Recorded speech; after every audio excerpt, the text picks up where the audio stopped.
माननीय प्रधानमंत्री जी द्वारा पीएम किसान योजना के तहत 10वीं किश्त के अंतरण और एफपीओ को इक्विटी अनुदान जारी करने के कार्यक्रम में माननीय प्रधानमंत्री जी को सादर नमस्कार एवं नववर्ष की बहुत बहुत शुभकामनाएं। इस अवसर पर उपस्थित माननीय केंद्रीय कृषि मंत्री जी, माननीय मुख्यमंत्रीगण, उपस्थित माननीय मंत्रीगण और सभी उपस्थित किसान बंधुओं को मेरा नमस्कार एवं नववर्ष की शुभकामनाएं। सर्वप्रथम मैं केंद्रीय कृषि एवं किसान कल्याण मंत्री श्री नरेंद्र सिंह तोमर जी से स्वागत उद्बोधन के लिए अनुरोध करता हूं। माननीय कृषि मंत्री जी।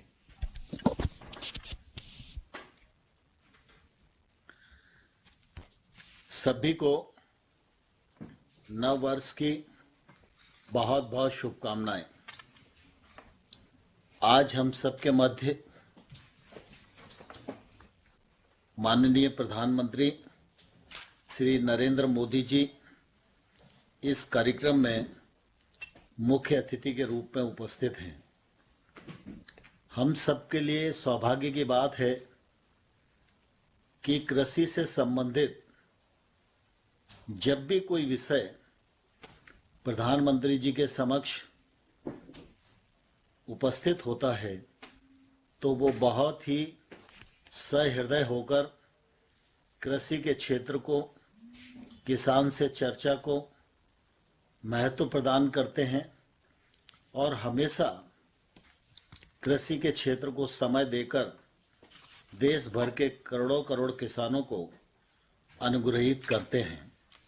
आज पीएम किसान सम्मान निधि के इस कार्यक्रम में उनकी उपस्थिति हम सभी किसान बंधुओं को, देशवासियों को निश्चित रूप से गौरवान्वित करती है।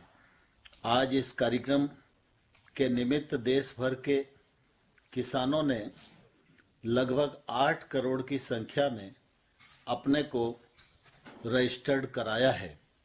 मैं सभी किसान बंधुओं की ओर से माननीय प्रधानमंत्री जी का वर्ष के पहले दिन स्वागत करते हुए प्रसन्नता और गौरव का अनुभव कर रहा हूं। आज इस अवसर को और गरिमा प्रदान करने के लिए हम सबके मध्य माननीय मुख्यमंत्री उत्तर प्रदेश, माननीय मुख्यमंत्री राजस्थान, माननीय मुख्यमंत्री कर्नाटक, माननीय मुख्यमंत्री हरियाणा, माननीय मुख्यमंत्री मध्य प्रदेश, माननीय मुख्यमंत्री हिमाचल प्रदेश, माननीय मुख्यमंत्री गुजरात, माननीय मुख्यमंत्री अरुणाचल, माननीय मुख्यमंत्री त्रिपुरा और अनेक राज्यों के उपराज्यपाल और देश भर के कृषि मंत्रीगण, कृषि विज्ञान केंद्र, 2 लाख से अधिक सीएससी पर जुड़े हुए किसान, वैज्ञानिक, आईसीआर के संस्थान और एफपीओ के माध्यम से भी अनेक स्थानों पर इस कार्यक्रम में सभी लोग जुड़े हुए हैं और देश भर में किसान भाइयों और बहनों की ओर से इस कार्यक्रम में आप सबका हृदय से बहुत बहुत स्वागत है। हम सबके लिए यह बहुत प्रसन्नता और सौभाग्य का विषय है कि हमारे प्रधानमंत्री नरेंद्र मोदी जी प्रधानमंत्री पद ग्रहण करने से पूर्व 13 वर्ष तक गुजरात के मुख्यमंत्री के रूप में उन्होंने सफलतापूर्वक काम किया है। हम सब जानते हैं गुजरात सूखे से पीड़ित राज्य हुआ करता था। पानी का संकट था, सिंचाई का संकट था, पीने के पानी के लिए भी दिक्कत थी।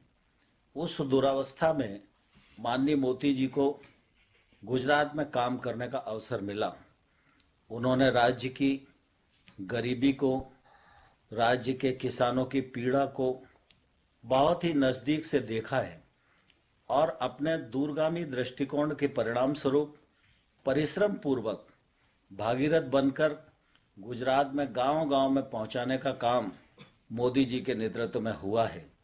राज्य सरकार को केंद्र सरकार के साथ काम करने में किस प्रकार की कठिनाइयां राज्य को होती हैं, इसका अनुभव भी उनको बखूबी है और इसलिए जब उन्होंने प्रधानमंत्री पद का कार्यभार संभाला तो कृषि के क्षेत्र में, गरीबी के क्षेत्र में, गांव के विकास के क्षेत्र में राज्य किस प्रकार की कठिनाइयां महसूस कर रहे हैं, इसको दृष्टिगत रखते हुए उन्होंने केंद्र में योजनाओं का सृजन किया और उन योजनाओं के माध्यम से गत 7 वर्षों में भारतवर्ष के किसानों को सुविधा प्रदान की जा रही है, जिससे निश्चित रूप से उनके जीवन स्तर में बदलाव आ रहा है।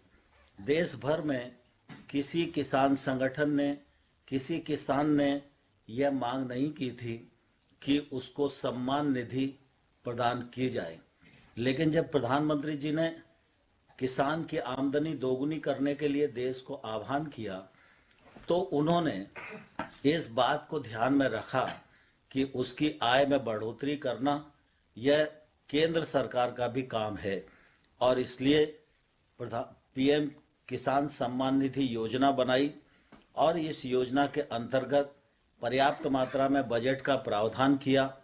और मुझे कहते हुए प्रसन्नता है कि अब तक प्रधानमंत्री जी के प्रयत्नों के परिणाम स्वरूप 1,61,000 से अधिक रुपया किसानों के खाते में पहुंचाने का काम किया गया है। और आज साल का पहला दिन है और पहले ही दिन देश भर के 10 करोड़ 9 लाख किसानों को 20,900 करोड़ रुपया उनके खातों में पहुंचाने का काम इस कार्यक्रम के माध्यम से किया जा रहा है। मैं समझता हूं करोड़ों करोड़ किसानों के लिए यह शुभ दिन है और जब पहला दिन शुभ है तो पूरा वर्ष भी शुभ होगा और निश्चित रूप से किसान देश के नवनिर्माण में, आत्मनिर्भर भारत में अपना योगदान फलीभूत कर सकेंगे। हम सभी जानते हैं कि देश में 86% किसान छोटे किसान हैं और छोटे किसान का छोटा रकबा है, उसकी निवेश करने की भी ताकत नहीं है और जब तक इस किसान का योगदान नहीं होगा कृषि भी फलीभूत नहीं होगी और देश के विकास में भी उसका योगदान नहीं होगा। और इसलिए प्रधानमंत्री जी के दूरगामी दृष्टिकोण के परिणाम स्वरूप कृषि उत्पाद संगठन देश भर में 10,000 नए बनाए जाएं और उसके लिए 6,865 करोड़ रुपया खर्च करने का प्रावधान भी प्रधानमंत्री जी की ओर से हुआ है। मुझे कहते हुए प्रसन्नता है कि प्रधानमंत्री जी का यह कार्यक्रम सने सने आगे बढ़ रहा है और आज 1,24,486 किसानों को भारत सरकार की ओर से पूंजी प्रदान करने का भी यह कार्यक्रम यहाँ संपन्न हो रहा है। मुझे इस बात की प्रसन्नता है कि प्रधानमंत्री जी जब किसान की आय बढ़ाने की बात करते हैं तो निश्चित रूप से उसकी उत्पादकता बढ़ना चाहिए और उसकी लागत कम होनी चाहिए। उसकी लागत कम हो और हम कृषि आधानों के लिए दूसरे लोगों पर निर्भर न रहें, आयात पर निर्भर न रहें, इसलिए प्रधानमंत्री जी ने प्राकृतिक खेती पर बल दिया। पिछले माह 16 तारीख को देश भर के करोड़ों करोड़ लोगों के बीच में, किसानों के बीच में भारतीय प्राकृतिक कृषि पद्धति खेती पर उन्होंने अपनी बात कही और तब से लेकर लगातार सरकार, राज्य सरकार, किसान इस दिशा में प्रवृत्त हो रहे हैं और निश्चित रूप से यह एक तौर से आंदोलन बनेगा और देश में किसानी को लाभप्रद बनाने में, हमारे उत्पाद की गुणवत्ता सुधारने में और हमारी जमीन की उर्वरा शक्ति को ठीक रखने में निश्चित रूप से प्राकृतिक खेती बहुत ही मददगार होगी। आज इस कार्यक्रम में मैं प्रधानमंत्री जी का आभारी हूं कि उन्होंने प्राकृतिक खेती पर फिल्म दिखाने के लिए भी समय हम लोगों को दिया है। आज एफपीओ का काम कैसा चल रहा है इस पर भी निश्चित रूप से एक छोटी फिल्म दिखाई जाएगी, जिससे कि एफपीओ के कार्यक्रम के बारे में सभी लोग ठीक प्रकार से किसान जान सकें और आगे इस दिशा में प्रवृत्त हो सके। मुझे कहते हुए प्रसन्नता है कि पीएम किसान सम्मान निधि एक कार्यक्रम है, लेकिन प्रधानमंत्री जी यहीं तक नहीं रुके हैं। अनेक योजनाओं को उन्होंने सृजन किया है। 1 लाख करोड़ का इंफ्रास्ट्रक्चर फंड निश्चित रूप से खेती के क्षेत्र में जो निवेश को प्रोत्साहित कर रहा है, यह निश्चित रूप से किसान के जीवन स्तर को बदलने में आने वाले कल में मील का पत्थर साबित होगा। मैं इन सब कार्यक्रमों के लिए माननीय प्रधानमंत्री जी का हृदय से आभार प्रकट करता हूं और इस कार्यक्रम में जुड़े सभी गणमान्य महानुभावों और करोड़ों करोड़ किसान भाइयों और बहनों की ओर से माननीय प्रधानमंत्री जी का बहुत बहुत स्वागत करता हूं, बहुत बहुत अभिनंदन करता हूं। धन्यवाद। माननीय कृषि एवं किसान कल्याण मंत्री जी का धन्यवाद। अब हम माननीय प्रधानमंत्री से अनुरोध करेंगे कि वे पीएम किसान योजना की 10वीं किस्त 10 करोड़ 9 लाख किसानों को 20 करोड़ 946 करोड़ से अधिक की धनराशि अंतरित बटन दबा के करें। यह धनराशि किसानों के खाते में ट्रांसफर हो जाएगी।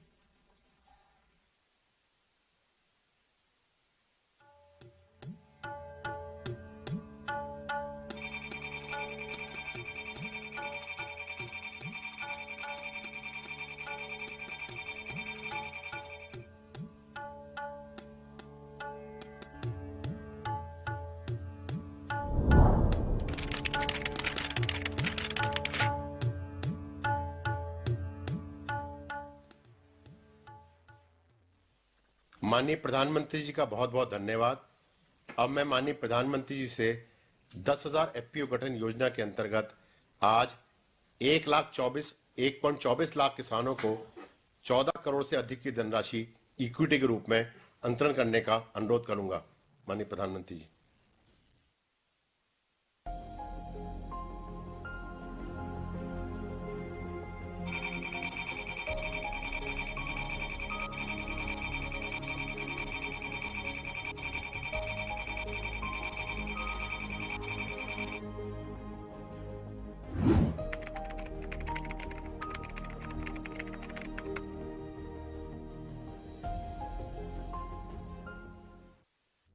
जब एक हाथ से कई हाथ मिलते हैं तो हम अनेक से एक बनते हैं। एफपीओ यानी किसान उत्पादक संगठन, किसानों का एक ऐसा संगठन जिसमें वो खेती से लेकर उपज को बेचने तक साथ मिलकर काम करते हैं। एक गांव में एक जैसी फसल उगाने वाले 15 से 20 किसान अपना समूह बनाते हैं।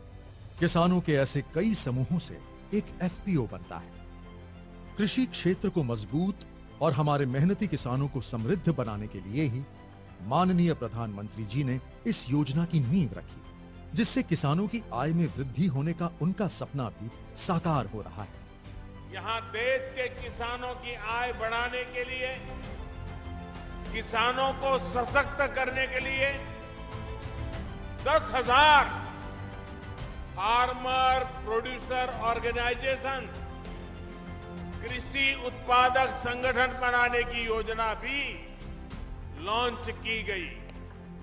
एफपीओ से न केवल किसानों की मोल भाव की क्षमता बढ़ती है, बल्कि खाद, बीज, परिवहन, भंडारण आदि की लागत में भी कमी आती है। एफपीओ के माध्यम से किसान दूसरे बाजारों के साथ साथ ई नाम मंडियों में भी अपनी उपज को सुविधापूर्वक बेच रहे हैं। यानी किसान अब तक उत्पादक तो था ही, अब वो फार्मर प्रोड्यूसर ऑर्गेनाइजेशन एफपीओ उसके माध्यम से व्यापार भी करेगा। इस योजना में एक ब्लॉक एक एफपीओ को लक्ष्य बनाकर विशेष एफपीओज जैसे शहद, जैविक उत्पाद, बांस, तिलहन, कृषि वानिकी आदि का भी गठन किया जा रहा है। योजना के क्रियान्वयन के लिए कई एजेंसियां कार्यरत हैं। क्लस्टर आधारित व्यापार संगठन यानी सीबीबीओ इन एफपीओ को 5 वर्ष तक processing, packaging, marketing, credit linkage, accounting और ऑनलाइन बाजार से संबंधित प्रशिक्षण और सुविधाएं मुहैया कराता है। इस योजना में एफपीओ को 15 लाख रुपए तक का पूंजी अनुदान और बिना किसी सिक्योरिटी के 2 करोड़ रुपए तक का लोन देने के लिए भारत सरकार द्वारा बैंकों को गारंटी देने का प्रावधान है। इसके साथ ही एफपीओ के संचालन के लिए 3 वर्ष तक 18 लाख रुपए तक की वित्तीय सहायता दी जाती है। इस योजना के अंतर्गत माननीय प्रधानमंत्री जी द्वारा लगभग 1.25 लाख किसानों को 14 करोड़ रुपए का दिया गया पूंजी अनुदान एफपीओ के मिशन को और मजबूती देगा और उनके व्यापार को बढ़ाने में मदद करेगा। सभी किसान भाई बहन भारत सरकार की इस क्रांतिकारी और ऐतिहासिक पहल का हिस्सा बने और एफपीओ से जुड़कर एक उन्नत भविष्य की ओर बढ़े।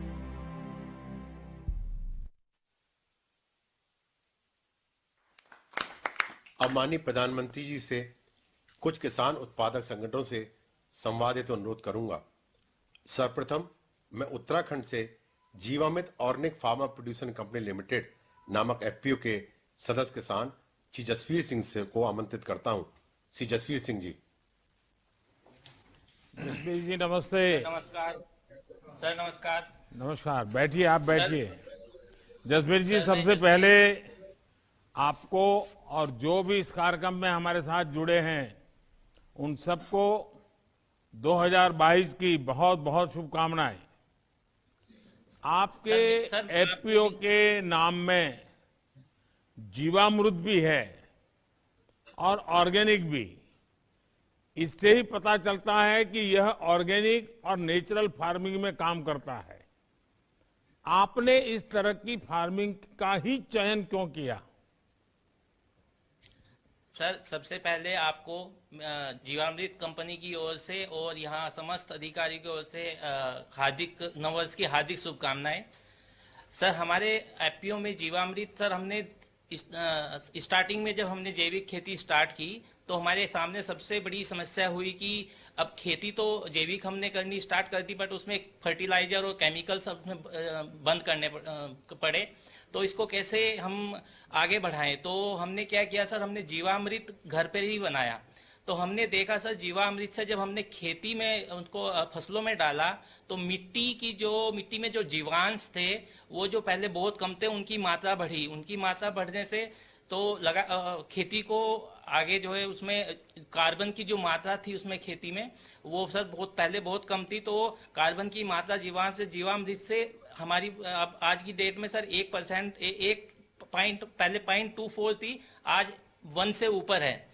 तो इसीलिए सर हमने जीवामृत ऑर्गेनिक कंपनी का नाम भी इसलिए फिर हमने सोचा कि जब हम इससे आपका ये मिट्टी बना सकता है जीवामृत, तो वो अपने जो किसान जो स्वास्थ्य है, जो उससे उत्पन्न अनाज है, जो किसान भाई जो उसको ग्रहण करेंगे, जो आम आदमी ग्रहण करेगा तो उनके जीवन को भी सर वो अच्छा बना सकता है। तो इसीलिए हमने अपने कंपनी का नाम भी जीवामृत के नाम से ही रखा। हमने विचार किया कि हम जीवामृत से ही करेंगे। जसवीर जी, आप किस चीज की ऑर्गेनिक खेती करते हैं और कैसे करते हैं? सर, हम क्या अपने उत्पादक को किसी एजेंसी से प्रमाणित भी करवाते हैं क्या? जी सर, हमारी बेल्ट में गन्ने की खेती होती है, तो हम सबसे ज्यादा गन्ने की ही जैविक खेती करते हैं। उसके लिए सर हमने अपनी एफपीओ ने एक प्रोसेसिंग यूनिट भी लगाई हुई है, जिससे किसान भाई जितने भी हमारे सदस्य मेंबर हैं वो अपना प्रोड्यूस अपनी यूनिट में लेके उसको प्रोसेस करते हैं। और सर हमारी जितनी भी ये प्रोडक्ट हैं वो हमारी जो भारत सरकार और राज्य सरकार के अधिकृत एजेंसियां हैं, जैसे नाबार्ड हुआ और केवीके से हमें मदद मिलती है, उसके द्वारा प्रमाणित है। और हमारे जैविक उत्पाद एपिडा के थ्रू और उसोगा के थ्रू प्रमाणित किए जाते हैं। सर जसवीर जी, आपके एफपीओ ने इन उत्पादों की बिक्री, डिस्ट्रीब्यूशन की क्या रणनीति अपनाई है? सर, हमने जब स्टार्ट किया था ये अपना जैविक उत्पाद, तो हमारी कैपेसिटी सर इतनी नहीं थी। तो मात्र 10 किसानों से स्टार्ट किया था, तो 10 या 15 टन की कैपेसिटी थी। तो लोकल मार्केट में सर भाव नहीं मिलता था इतना बिल्कुल भी।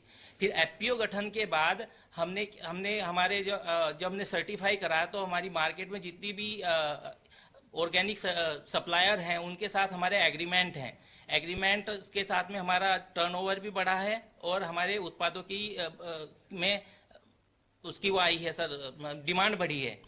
और अच्छा जसवीर जी, आप अपने एफपीओ के लिए जैव उर्वरक की उपलब्धता ये सुनिश्चित कैसे करते हैं? सर, हमारे जितने भी किसान भाई हैं सब गौ पालन भी करते हैं, पशुपालन भी करते हैं और हमारी खुद की एफपीओ की गौशाला भी है। तो हम जीवामृत अपने गौशाला अपने वहीं पे बना के किसान भाइयों को डिस्ट्रीब्यूट भी करते हैं और सभी किसान भाई को ट्रेनिंग भी देते हैं, जिससे वो अपने घर पे ही जैव उत्पाद बनाकर अपनी फसल में प्रयोग कर सके। जसवीर जी, नेचुरल फार्मिंग, प्राकृतिक खेती, आपका प्रयास बहुत ही अच्छा है पिछले 7 साल में हमारी कोशिश रही है कि हम प्राकृतिक खेती, नेचुरल फार्मिंग और ऑर्गेनिक फार्मिंग को बढ़ावा दे सकें। इसके लिए कई तरह की कोशिशें की जा रही हैं। इससे कई फायदे हैं। एक तो किसान की लागत कम होती है और उसकी आय बढ़ती है। वहीं मिट्टी को रासायनिक खाद और पेस्टिसाइड से मुक्ति मिलती है। आप अपने तथा संगठन के अनुभवों को ज्यादा से ज्यादा किसानों तक पहुंचाइए। आपके एफपीओ से जुड़े सभी किसान भाई बहनों को भी मेरी तरफ से 2022 की शुभकामनाएं, बहुत बहुत बधाई। बहुत बहुत संवाद हेतु पंजाब से जागृति किसान उत्पादन संगठन नामक एफपीओ के किसान सदस्य श्री रविंद्र सिंह जी को आमंत्रित करता हूं। श्री रविंद्र सिंह जी। रविंद्र सिंह जी नमस्ते। सत श्री अकाल सर जी। सत श्री अकाल जी। और सर आपको नवे वर्ष की बहुत बहुत बधाई होवे जी। आपको भी। रविंद्र जी आपके बारे में कुछ बताइए। जी सर, मैं जागृति एफपीओ का मेंबर हूं जी। और सर हमारे साथ 285 किसान हैं, वो शेयर होल्डिंग है, और 115 जो किसान हैं वो और जुड़े हुए हैं, और वो भी हमारे साथ जल्दी शेयर होल्डिंग हो जाएंगे। ये आपको एफपीओ बनाने का विचार कहाँ से आया?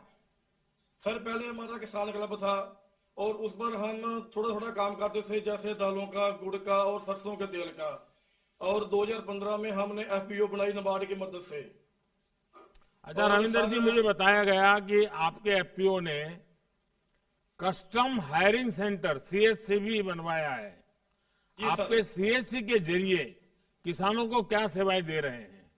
सर हमारे पास एक सुपर सीडर है, 3 हैप्पी सीडर है, 2 रूटावेटर और 3 जीरो ट्रेलर है, और एक चॉपर और एक मल्चर भी है जो पराली को जमीन में ही दफन कर देते हैं। और सर पहले तो हमने 100 एकड़ में ही काम किया था, और जब हम किसानों को पता चला कि इससे पराली को जलाने से निजात मिलती है, और अब हम 100 हेक्टेयर में काम कर रहे हैं, और हमारे किसान हैं वो खुश भी हैं कि पराली जलाने से निजात मिल रही है बहुत। अच्छा, इतना बड़ा काम आपने किया है तो सीएससी की तरफ से भी कोई लाभ मिला है आपको? जी सर मिला है, नाबार्ड और आपकी जो सरकारी है जो मशीनरी है उससे लाभ मिला है जी। रविंद्र जी, आपने खेती में उसमें भी कुछ नए प्रयोग किए होंगे क्योंकि आप बड़े प्रगतिशील किसान हैं, तो तकनीकों की दृष्टि से क्या इस्तेमाल किया है? जी सर किए हैं, जैसे सीधी बिजाई है धान की, और सीधी बिजाई से ये है कि हमें पानी से भी छुटकारा पानी कम लगाने की जरूरत पड़ती है, और लेबर से भी थोड़ा फर्क पड़ता है। और सर हमने एक सर्वपक्षीय कीट प्रबंधन है जो एग्रीकल्चर यूनिवर्सिटी लुधियाना से और नाबार्ड की मदद से चल रहा है। हमारे जो किसान हैं वो उससे काम कर रहे हैं, और बहुत बढ़िया जो है मिल रहा है। रविंद्र जी आपका काम। हमारे पास और सर एक है जो हमारे पास सुपर सीडर है, उसे जो पराली जमीन में दफन कर गेहूं की बिजाई जो बहुत बढ़िया होती है, उससे जो लेबर का और पैसों का भी पैसा जो फर्क पड़ता है। और सर हमने अपने किसानों के लिए इसको की एजेंसी, कैटल फीड की एजेंसी भी ले रखी है, जिससे कि किसानों को फायदा पड़ता है। जैसे बाजार में 1300 रुपए पर बैग मिलता है, और हम अपने किसानों को 1250 रुपए में ही बैग उपलब्ध करा देते हैं। सर रविंद्र जी, बहुत बढ़िया तरीके से आपने विषय को प्रस्तुत किया। आपका काम पूरे देश के लिए एक प्रेरणा है।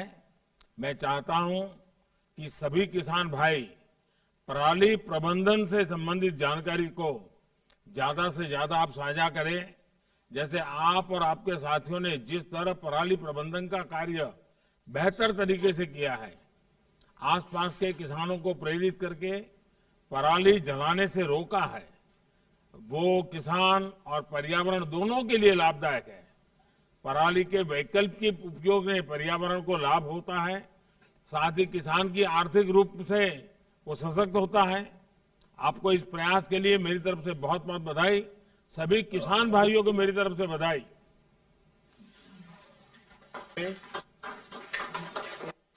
राजस्थान से भरतपुर हनी फेड किसान निर्माता कंपनी लिमिटेड नामक एफपीओ के श्री इंद्रपाल सिंह जी को संवाद हेतु आमंत्रित करता हूं। श्री इंद्रपाल सिंह जी। इंद्रपाल जी नमस्ते। माननीय प्रधानमंत्री जी को हमारी तरफ से राम राम सा और नए साल की ये मुबारक। आपको भी मुबारक और राम राम। अच्छा इंद्रपाल जी, आपके एफपीओ का नाम जानकर ये समझ में तो आ गया कि आपने मधुमक्खी पालन के क्षेत्र में कुछ काम किया है, पर ये काम क्या है, आप इससे कैसे जुड़े, इसके बारे में विस्तार से बताइए। और मेरे साथ हमारे राजस्थान के आदरणीय मुख्यमंत्री और मेरे मित्र अशोक जी भी हैं, तो वो भी जरूर सुनना चाहेंगे आपने क्या किया है। जी माननीय प्रधानमंत्री जी, हमारे यहाँ पर छोटे छोटे मधुमक्खी पालक हैं जो अपने शहद को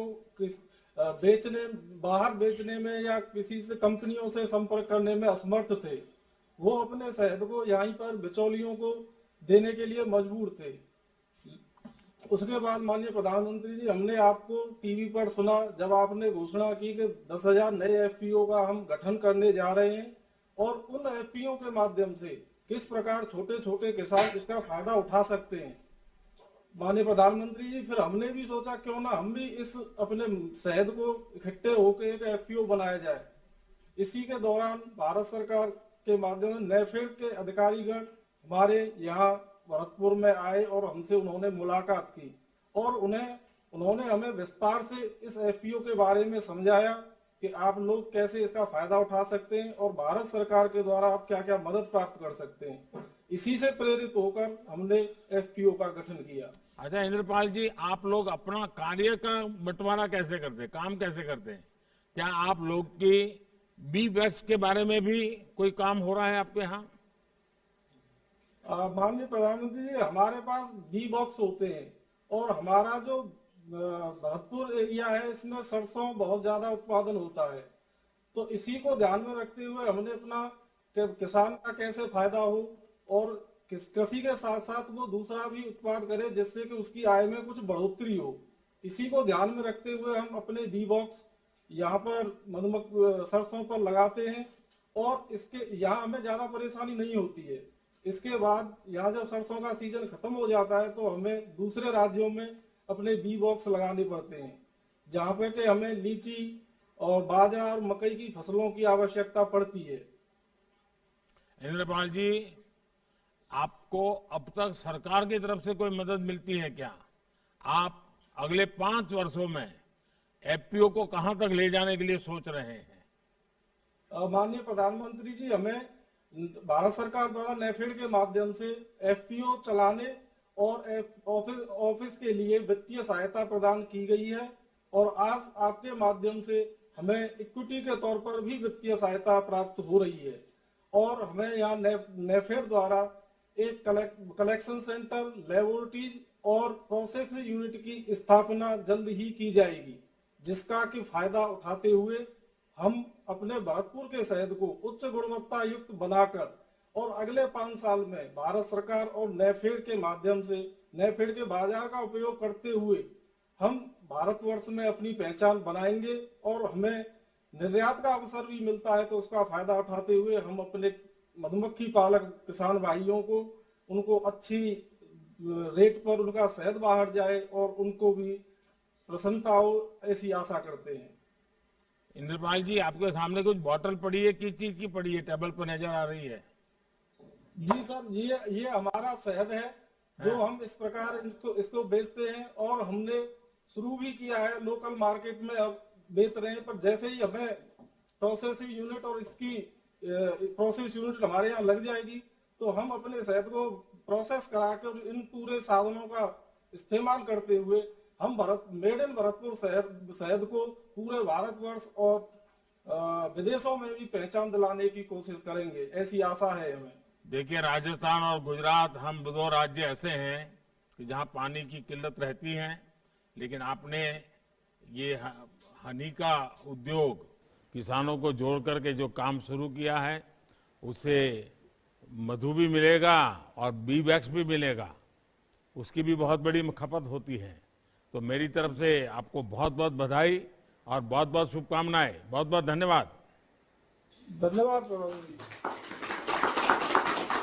अब मैं उत्तर प्रदेश से नवीन किसान प्रोड्यूसर कंपनी लिमिटेड नामक एफपीओ के सदस्य किसान श्री धर्मचंद जी को आमंत्रित करता हूं। श्री धर्मचंद जी। धर्मचंद्र जी नमस्कार, आप कैसे हैं? अपने काम के विषय में जरा बताइए। जी, मैं धर्मचंद नवीन किसान प्रोड्यूसर कंपनी सदस्य किसान माननीय प्रधानमंत्री जी का हार्दिक स्वागत, अभिनंदन और वंदन करता हूं। मैं प्रधानमंत्री जी का आभार प्रकट करता हूं जो कि आपने किसानों की आय समृद्धता का आधार बनाया है। किसान एक एफपीओ के आधार की कुंजी है। आम मुख्य तौर पर हम लोग इसे ऐसा मानते हैं। सर, हमारी कंपनी 13 अप्रैल 2015 में मैंने हमारी कंपनी का गठन किया था। मेरी कंपनी में 1034 शेयर धारक हैं, जिनका शेयर कैपिटल जो है 5,37,200 रुपया है। सर, मेरी कंपनी में बीज लाइसेंस, खाद लाइसेंस और पेस्टिसाइड लाइसेंस एवं फूल मंडी का लाइसेंस हमारी कंपनी को प्राप्त है। हमारी कंपनी को जो है सर बेसिक कृषि सम्मेलन लिमिटेड और एसएफसी द्वारा के सहयोग से ई नाम पर रजिस्ट्रेशन हमारी कंपनी को प्राप्त है। हमारी कंपनी सर किसानों को समय समय पर उन्नतशील बीज जैसे सर जालंधर से, पंजाब में जालंधर से आलू का बीज चिप्सोना 1, चिप्सोना 3, मेरठ से ख्याति आलू, इटावा से पुखराज आलू आदि फाउंडेशन सर्टिफाइड ब्रीडेड बीज अपने शेयर धारकों को नए नए किस्म के बीज उपलब्ध कराती है, जिससे कि हमारे किसान भाइयों की आय जो है ज्यादा। सर, नया बीज होगा तो जाहिर है कि 1.5 गुना पैदावार होगी। हमारी कंपनी सर केले पर भी काम करती है।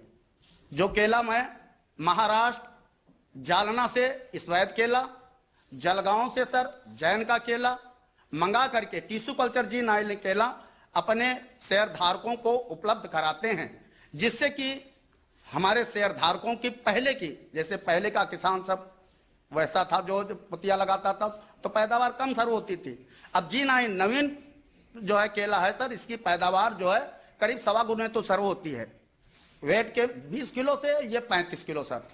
सर, हमारी कंपनी कोरोना काल में, जिस समय कोरोना चल रहा था, लॉकडाउन मंडियों में लगा हुआ था, उस समय आम की सर बहुत मारामारी थी।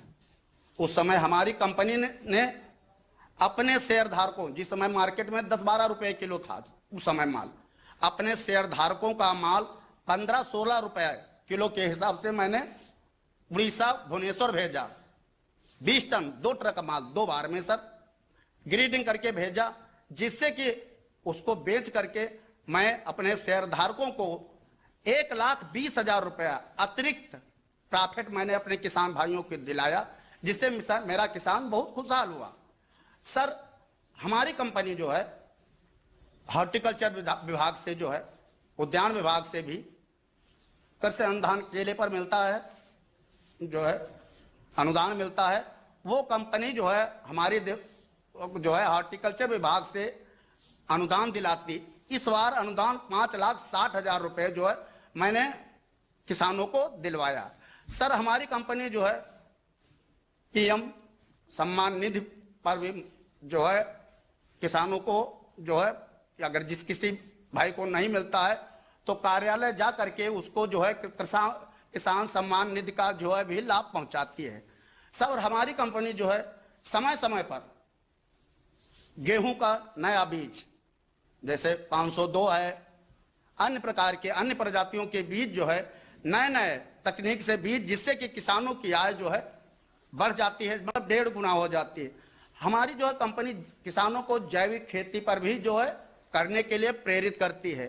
फूल की खेती जैसे गुलाब है, गेंदा है, आज की फूल खेती भी करने पर जो है करती है। जी गुलाब पर धर्मचंद जी, ये गुलाब गेंदा उसका मार्केट नजदीक में मिल जाता है? जी नहीं, उसका ई नाम पे नहीं बेचता। ई नाम पर जो है सब्जियों का और केले का, आलू का ई नाम पर करता हूँ, उसको भी जो है फूल मंडी में बेचता हूँ। सर, आपने सारे इतने उत्पाद वहां ला करके रखे हैं, ये सब छोटे छोटे किसानों के उत्पाद की गई चीजें हैं। जी जी जी जी, छोटे, हमारे में सब लघु किसान है, बहुत छोटे छोटे किसान हैं। ये केले की साइज भी बहुत बड़ी दिख रही है। अरे साहब, ये ब्रांडेड मेरा केला है, नवीन केला साहब। हाँ, अभी कभी एक बार सर मौका दीजिए, जो आप हमको बुलाइए, हम लेकर आए इसको, आप खाइए, देखिए कितना बड़ा बढ़िया टेस्ट है। आपके इस प्यार के लिए भी आपका बहुत आभारी हूँ, लेकिन सर थोड़ा 1 मिनट सर, और थोड़ा हमको 5 मिनट का टाइम दे दीजिए, मेरी बात भी थोड़ी अधूरी रह गई। हाँ प्लीज बोले सर। हाँ हाँ बोलिए, नवीन केला है तो नवीन बात बताइए। जी जी जी, इस समय जो है मेरा टर्नओवर, जब मैंने कंपनी स्टार्ट की थी तब मेरा टर्नओवर उस समय पर, जब मतलब 1 साल भर चला है, उस समय मेरा टर्नओवर जो है 6,89,000 रुपए था। मेरा इस समय टर्नओवर 35,31,000 रुपए है। वाह जी, ई नेम से जो है मेरा जो है टर्नओवर जो है 5,63,000 रुपए है। ई नेम पर मैंने जो है मार्केटिंग छोटे छोटे किसान को की। मैं अपनी कंपनी से दृढ़ संकल्प के साथ कहता हूं कि मैं 22-23 में किसानों की आय मैंने नया बीज देकर के 1.25 गुना किया, ई नेम से 1.25 गुना किया, अर्थात मैंने अपने किसान शेयर धारकों की आय 1.5 गुना कर दी सर। वो दिन दूर नहीं जो माननीय प्रधानमंत्री जी के सपने को साकार करूंगा और किसान की आय 2 गुनी करूंगा और मैं अपना टर्नओवर 1 करोड़ रुपए ले जाऊंगा। मुझे बहुत अच्छा लगा, मैं आभार प्रकट करता हूं। देखिए, धन्यवाद सर। मेरे देश के छोटे छोटे किसानों का ये जो आत्मविश्वास है और आप जिस विश्वास से बात को बता रहे हैं और देश भर के किसान आपको सुन रहे हैं, सबको बड़ी प्रेरणा मिलेगी, बड़ा उत्साह मिलेगा। और आपने अपनी प्रोडक्ट का, अपने किसानों की मेहनत को एक वैल्यू एडिशन किया है, नई ताकत दी है। और मुझे पक्का विश्वास है कि आपका ये एफपीओ बहुत फलेगा फूलेगा और आप ही की तरह से अड़ोस पड़ोस में और भी अनेक एफपीओ बनेंगे और एफपीओ के द्वारा छोटे किसानों की ताकत बढ़ाने का जो मेरा लक्ष्य है, उसमें आप जैसे साथी बहुत बड़ी ताकत है। मैं आपको और आपके साथ जुड़े हुए इन सभी किसानों को मैं देख रहा हूं, उनके चेहरे पे मैं उत्साह देख रहा हूं। मेरा उन सबको भी नमस्कार, उन सबको भी बहुत बहुत शुभकामनाएं। धन्यवाद भैया। अब मैं तमिलनाडु से वीरपंडी कलिंजी जीवादम उत्पादन संगठन नामक एफपीओ की सदस्य श्रीमती शांति जी को आमंत्रित करता हूं। श्रीमती शांति जी। शांति जी वणक्कम। Vanakkam Ayya, Happy New Year. Happy New Year. Can you tell me why did you form this FPO? இந்த FPO நிறுவனத்துக்கு காரணம் என்ன சொல்ல முடியுமா? எங்களோட மக்கள் வந்து இடைத்தரகர் மூலமா விக்கிறதுனால எங்களுக்கு வந்து அதிக லாபம் ஈட்டல. அதனால நாங்க வந்து ஒரு FPO ஆரம்பிக்கலாம்னு முடிவு பண்ணி 2016-17ல நபார்டோட உதவியோட வீரபாண்டி கலஞ்சி ஜீவித ப்ரொடியூசர் கம்பெனியா பதிவு பண்ணணும். माननीय प्रधानमंत्री जी, हमने ये FPO को इसलिए शुरुआत की, हमारे उपज को बिचौलियों का द्वारा बेचने पड़ते थे, इसके वजह से हमको कम दाम मिलते थे। इसलिए हमने 2016-17 में वीरपांडी कलंजियम जीवित प्रोड्यूसर कंपनी को नाबार्ड का सपोर्ट से FPO शुरू किया है। அதுக்கப்புறம் கொஞ்சம் கொஞ்சமா What is special about your FPO? உங்க FPO சிறப்பு என்னன்னு கேக்குறாரு ஐயா. எங்களோட வந்து அனைத்து ஷேர் ஹோல்டர்களும் பெண் விவசாயிகள் தான். நாங்க எங்க யூனிட்டுக்குள்ள வேலை செய்யறவங்களும் பெண்கள் தான். எங்க சிஓவும் பெண்கள் தான். எங்களை வழிநடத்திட்டு இருக்கிற நபார்டு மேடமும் ஒரு பெண் தான். ये FPO संपूर्ण रूप से महिला से चला रहा है। इनका CEO भी महिला है, बोर्ड ऑफ डायरेक्टर भी महिला है, हमको मार्गदर्शन देने वाली नाबार्ड की अधिकारी भी महिला है। वाह, it is very good to know that your FPO is owned and operated and completely by women. Can you share with me your experience regarding your journey? உங்க FPO முழுவதும் பெண்களால் செயல்பட்டு கொண்டிருக்கிறது, அதில் மிக்க மகிழ்ச்சி. உங்கள் பயணத்தை பற்றி சொல்ல முடியுமான்னு கேட்கிறேன். எங்களோட நிலங்கள் எல்லாமே வானம் பார்த்த பூமியா தான் இருக்குது. அதனால நாங்க பெண்கள்லாம் விவசாயம் செய்யறோம், ஆண்கள்லாம் வேலைக்கு போறதுக்கு வசதியா இருக்குது. அதுமில்லாத எங்களோட விளைபொருட்கள் எல்லாமே எங்களோட கம்பெனியே கொள்முதல் பண்ணி அதை மார்க்கெட்டிங் பண்ணி இப்படி எல்லாமே சேல் பண்றோம், மதிப்பு கூட்டி சேல் பண்றோம். எங்களுக்காக வந்து நபார்டு, MSDA, TNRTP, நாப் கிசான், SFSC, அதுக்கப்புறம் வந்து தமிழ்நாடு கிராம வங்கி, इंडियन बैंक, इवங்க எல்லாமே எங்களுக்கு சப்போர்ட்டிவா இருக்காங்க. महोदय, ये हमारे क्षेत्र में कम वर्षा होती है, इसलिए हम महिला मिलकर खेती करने के निर्णय लिया ताकि पुरुष वर्गों अन्य रोजगार कर सके और हमारे किसान सदस्यों से उनके उत्पादन को प्रोक्योर करके प्रोसेस करके इनके अलावा अन्य जिले के किसानों से भी मिलेट खरीद के उसका प्रोसेस करके विपणन करते हैं। हम इसके लिए हमको नबार्ड, TNRDB, MSDA, नाप किसान, एग्री डिपार्टमेंट हमारे बिजनेस को सपोर्ट करते हैं। You've been producing and marketing sorghum. How do you market your produce? Did FPO make any difference in this? இந்த நீங்க வந்து சொர்க்கம் வந்து மார்க்கெட் பண்றீங்க, அதுல வந்து நீங்க வந்து இது ஏதான டிஃபரன்ஸ் இருக்கான்னு கேட்க அதுல பண்றது. அதாவது சோளம் வந்து மானாவாரி நிலங்கிறதுனால அதிகமாக சோளம் பயிர் பண்ணுறோம். அது வந்து அந்த சோளத்தை வந்து எங்களோட உணவுக்காகவும் எங்களோட கால்நடைக்கு தீவனமாகவும் பயன்படுத்துகிறோம். அந்த சோளத்தில் வந்து நம்மளை சுகரை கண்ட்ரோல் பண்ணுற தன்மையும் மூட்டு வலியை குணப்படுத்துகிற தன்மையும் இருக்கிறதுனால நாங்கள் அதிகமாக சோளத்தை பயிர் பண்ணுறோம். महोदय, हमारे पहले भी बताया ये क्षेत्र में वर्षा कम होती है, इसलिए मिलेट के उपज होती है। ये स्वर्गम का दाना खाने के लिए है और उनके फॉडर जानवर के लिए उपलब्ध होती है। स्वर्गम हमारी पारंपरिक खानापन हिस्सा रहा है। इसमें काफी फाइबर और मिनरल पाए जाते हैं जिससे डायबिटिक जैसा बीमारियों से बचने में मदद मिलती है। आप सभी का काम इस बात का प्रमाण है कि नारी शक्ति क्या नहीं कर सकती है। नारी शक्ति अगर सामूहिक हो तो इसका अगर और भी व्यापक हो जाता है। और सोरगम चारा और ज्वार की सफल खेती कर रही है। हमारी सरकार पिछले कुछ वर्षों से देश के परंपरागत फसलों और मोटे अनाज पर अपना ध्यान केंद्रित कर रही है। मिलेट डेवलपमेंट मिशन भी इसी सोच से चलाया जा रहा है। मैं आपके उदाहरण, आपके माध्यम से देश भर के किसानों को इस मिशन में भागीदारी करने के लिए उसको फायदा उठाने के लिए मैं अपील करता हूं। और मैं सभी आपकी महिला किसानों को मेरी तरफ से फिर से एक बार अभिनंदन करता हूं। Thank you.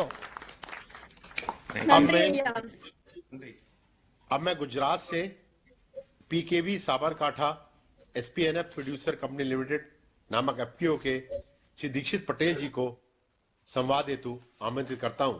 दीक्षित पटेल जी, नमस्कार। नमस्कार, केम छो साहेब? આપણે એવા ને એવા, તમે મજામાં? મજામાં સાહેબ, બધા મજા. વાહ, લો તો જરા હવે કહો શું કર્યું છે તમે? હિન્દીમાં કેવું પડશે હો બધું? Yes sir, yes sir. आपका FPO नेचुरल फार्मिंग भी करता है, प्राकृतिक खेती भी करता है, और अक्सर लोग ऑर्गेनिक और नेचुरल फार्मिंग में फर्क नहीं कर पाते हैं।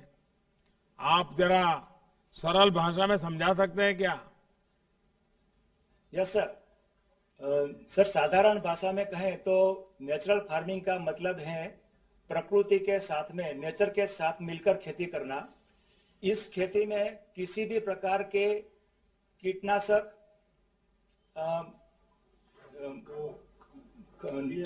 खरपतवार नाशक, पेस्टिसाइड आदि किसी का भी प्रयोग नहीं किया जाता है।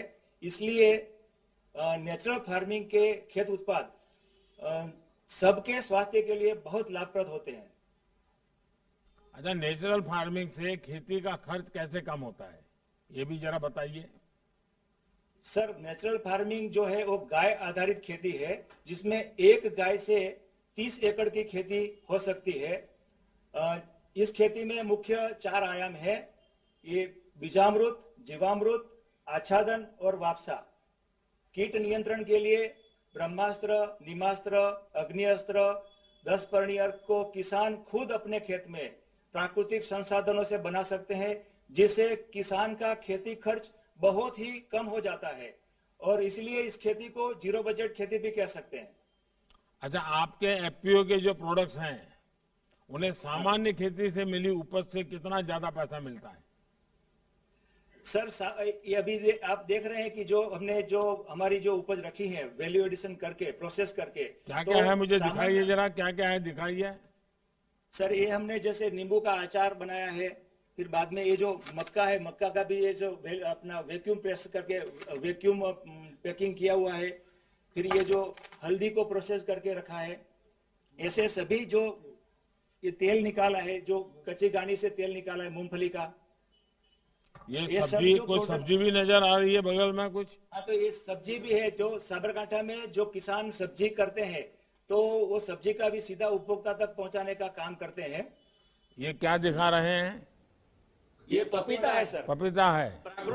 3 किलो 700 इनके खेत का है, 3 किलो 700 ग्राम का ये प्राकृतिक पपीता है। अच्छा, जो लोग कहते हैं कि इसको पोषक तत्वों के लिए केमिकल फर्टिलाइजर जरूरत होती है, ये सर नहीं होता है कि ये प्राकृतिक संसाधनों से इसकी जो है उपजवार जो है कोई कम नहीं होती है। अच्छा, इसका बिजनेस मॉडल क्या है, व्यापारिक गतिविधियां क्या है?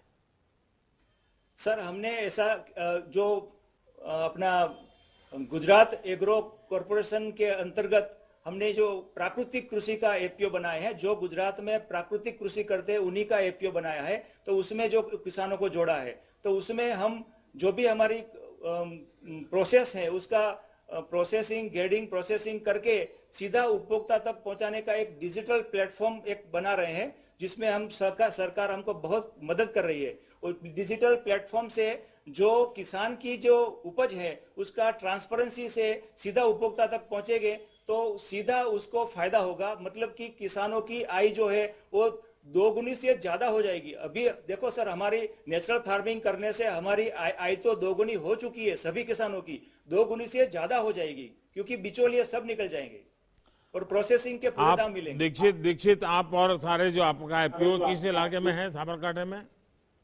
साबरकांठा में सर हमने पूरे अपना खेड़रोमा से लेके पूरा प्रांतिक तक के सभी किसानों को जोड़े हैं। अभी मेरे साथ जो बैठे हैं वो सभी वही किसान हैं। तो हमने अभी 2 एफपीओ हमारा रजिस्टर्ड हो गया है, तो हमने 4-4 तहसील को उसमें बांट लिया है। ये ज्यादातर ईडर और जादर के इलाके के लोग हैं। सर देखो, ये ईडर वडाली खेड़रोमा, फिर अपना पोसीना, फिर बाद में प्रांतिज, हिम्मतनगर, तलोद, सभी में जोड़ दिया है। 4-4 तो तालुका को जोड़ा है। पोसीना में हमारे आदिवासी भाई भी ये खेती करने लगे हैं। हाँ सर आदिवासी जो भाई हैं वो तो पहले से प्राकृतिक ही करते थे, लेकिन अभी पिछले कुछ वर्षों में हमने रासायनिक में डाले तो वो तो जल्दी से समझ गए, क्योंकि उनके पास देसी गाय भी है और उनको समझ भी है, तो उनको बहुत फायदा होता है। चलिए दीक्षित भाई, अच्छा लगा मुझे आपसे बात करने का मौका मिला, और आप लोगों ने जो अपनी पैदावार दिखाई है उसे लगता है कि काफी प्रगति की है आपको। मेरी तरफ से आपको बहुत बहुत शुभकामनाएं, और प्राकृतिक खेती को आप और ज्यादा प्रचालित कीजिए। और आपके यहाँ तो गवर्नर साहब खुद इसके लिए बड़ी मेहनत कर रहे हैं, और गुजरात के किसानों ने इसको स्वीकार भी किया है। मेरी तरफ से आपको बहुत बहुत बधाई। धन्यवाद, थैंक यू सर।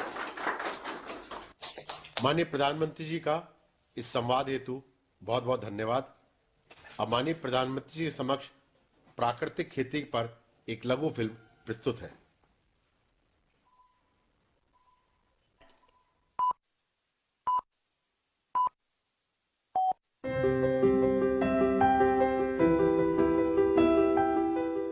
माता भूमि पुत्रो हम पृथिव्याः, अर्थात धरती हमारी माता है और हम उनके पुत्र। माता और पुत्र के इस रिश्ते का पवित्र सेतु यानी प्राकृतिक कृषि। प्राकृतिक कृषि प्रक्रिया में धरती का अमृत, जीवामृत। आइए हम जानते हैं कि जीवामृत का निर्माण कैसे होता है। प्रयोगों से पता चला है कि 10 किलोग्राम गोबर के साथ गौमूत्र, गुड़ एवं 2 दले चीजों का आटा या बेसन आदि मिलाकर यदि उसका प्रयोग किया जाए तो चमत्कारिक परिणाम मिलते हैं, जिसका नाम रखा गया जीवामृत। जीवामृत निर्माण के लिए जरूरी सामग्री देखते हैं। 10 किलोग्राम देसी गाय का गोबर, 8 से 10 लीटर देसी गाय का मूत्र, 1.5 से 2 किलोग्राम गुड़, 1.5 से 2 किलोग्राम बेसन, 180 लीटर पानी, मुट्ठी भर पेड़ के नीचे की मिट्टी। आसानी से उपलब्ध इन सामग्री से जीवामृत बनाने की विधि भी इतनी सरल है कि कोई भी किसान इसे अपने आप बना सकता है। इन सामग्री में से गुड़, बेसन एवं गोबर को पानी या तो गौमूत्र का उपयोग करके ठीक से मसल कर लिक्विड जैसा बना लें। अब इन सामग्रियों को एक ड्रम में डालकर उसे लकड़ी के एक डंडे से घोलना है। ठीक से घोलने के बाद जीवामृत बनने के लिए 2 से 3 दिन तक छाया में रख देना है। प्रतिदिन सुबह और शाम घड़ी की सुई की दिशा में लकड़ी के डंडे से 2 मिनट तक इसे घोलना है और जीवामृत को बोरे से ढक देना है। यह जीवामृत जब सिंचाई के साथ खेत में डाला जाता है तो भूमि में जीवाणुओं की संख्या अविश्वसनीय बढ़ जाती है और भूमि के रासायनिक व जैविक गुणों में वृद्धि होती है। जीवामृत को महीने में 2 बार या 1 बार उपलब्धता के अनुसार 200 लीटर प्रति एकड़ के हिसाब से सिंचाई के पानी के साथ दीजिए। फलों के पेड़ों के पास दोपहर 12 बजे जो छाया पड़ती है, उस छाया के पास प्रति पेड़ 2 से 5 लीटर जीवामृत भूमि पर महीने में 1 बार या 2 बार गोलाकार में डालना है। इससे मिट्टी स्वस्थ बनती है और फसल भी उतनी ही बेहतर मिलती है। इससे किसान के मित्र माने जाने वाले केंचुओं की संख्या बढ़ती है। प्राकृतिक कृषि में गहरी जुताई की भी जरूरत नहीं होती है। इतना ही नहीं, प्राकृतिक कृषि भूमिगत जल को भी बढ़ाती है। इस प्रक्रिया से मुख्य फसलों के साथ सहयोगी फसलों को भी उगाया जा सकता है। घन जीवामृत जीवामृत का ही सूखा हुआ स्वरूप है, जिसे फसल बोने से पहले जमीन में मिलाया जाता है। धूप में सुखाए गए 200 किलोग्राम गोबर में ताजा बना 20 लीटर जीवामृत मिलाकर 2 दिन छाया में रखते हैं। इसे एक बार फिर धूप में सुखाकर तथा डंडे से पीसकर महीन बना दिया जाता है। यही घन जीवामृत है जिसे 1 एकड़ के लिए प्रयोग कर सकते हैं। प्राकृतिक खेती का एक आवश्यक आदान बीजामृत है। बीजामृत जहां बीज को बीज जनित रोगों से बचाता है, वहीं इसकी अंकुरण क्षमता को अद्भुत रूप से बढ़ाता है। देसी गाय के 5 किलोग्राम गोबर, 5 लीटर गौमूत्र, 50 ग्राम बुझा हुआ चूना और थोड़ी सी मिट्टी को 20 लीटर पानी में मिलाकर बीजामृत बनता है। एक रात रखने के बाद इसमें 100 किलोग्राम बीज का संस्कार किया जाता है। इसके 1 दिन बाद संस्कारित बीज बुआई के लिए तैयार हो जाता है। आच्छादन प्राकृतिक खेती का एक महत्वपूर्ण नियम है। खेती वाली सारी भूमि को फसल अवशेष से या छोटी अवधि की अंतर फसलों से पूरा ढक दिया जाता है। आच्छादन भूमि में नमी बनाए रखता है तथा वातावरण से नमी को खींचकर खेती हेतु पानी की खपत को भी अद्भुत रूप से घटाता है। जीवाणुओं एवं केंचुओं की गतिविधियों को बढ़ाता है, खरपतवार को नियंत्रित करता है तथा अंत में विघटित होकर जमीन से कार्बन उत्सर्जन को रोककर भूमि के जैविक कार्बन क्षमता को बढ़ाता है। इस कृषि विधि में वापसा निर्माण भी एक महत्वपूर्ण प्रक्रिया है, जिसमें भूमि में हवा और नमी का बराबर संतुलन बनाया रखा जाता है। प्राकृतिक कृषि विधि केवल भूमि की उत्पादन क्षमता को ही नहीं बढ़ाती है, बल्कि ये कीट एवं बीमारियों के रोकथाम के लिए भी एक प्रभावी विकल्प देती है। फसलों पर कीट पतंगों की रोकथाम के लिए स्थानीय वनस्पति पर आधारित सस्ता तथा किसान के खेत में ही बनने वाला आदान है अग्नि अस्त्र। 5 किलोग्राम नीम या अन्य स्थानीय पौधा जिसे गाय नहीं खाती के पत्ते, 20 लीटर देसी गाय का मूत्र, 500 ग्राम तंबाकू पाउडर, 500 ग्राम हरी मिर्च तथा 50 ग्राम लहसुन के पेस्ट को मिलाकर धीमी आंच में उबालकर 48 घंटे के लिए रखा जाता है। सुबह शाम 2-2 मिनट के लिए घोलें। इस घोल को 6 लीटर प्रति 200 लीटर पानी में मिलाकर 1 एकड़ में छिड़काव करते हैं। नीमास्त्र, ब्रह्मास्त्र, दशपर्णी अर्क इत्यादि भी कीट पतंगों की रोकथाम के लिए उपयोग में लाए जाते हैं। इसी तरह खट्टी लस्सी, कंडी, सौठास्त्र इत्यादि प्रभावी रूप से विभिन्न बीमारियों के निवारण के लिए प्रयोग में लाए जाते हैं। प्राकृतिक कृषि से देश में नई ऊर्जा का संचार हो रहा है।